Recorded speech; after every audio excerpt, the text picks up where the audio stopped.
আয় আসো আসো আসো আসো আসো ও আসো আমার কাছে আসো বানি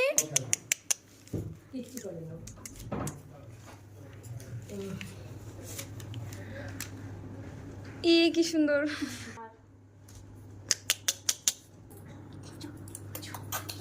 এরা হওয়ার পর কি এগুলো দিয়েছো? হ্যাঁ হওয়ার পর তো ছোট আরো ছোট ছিল এইটুকু ছিল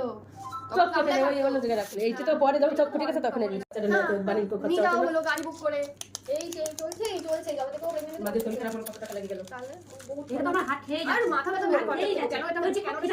নতুন বাচ্চারা যাবে না টেনশন তো অত টেনশন ভালো লাগে খাটনি থেকে টেনশন বেশি কেন বড় হচ্ছে কেন পটি করছে কেন পটি করছে অত না একবার করাতে হয় ওর জন্যই করায় সবাই মেয়ে না একবার করাতে নাহলে বিভিন্ন শারীরিক সমস্যা কি করে কর আমার কোলে চল সারাদিন আসলে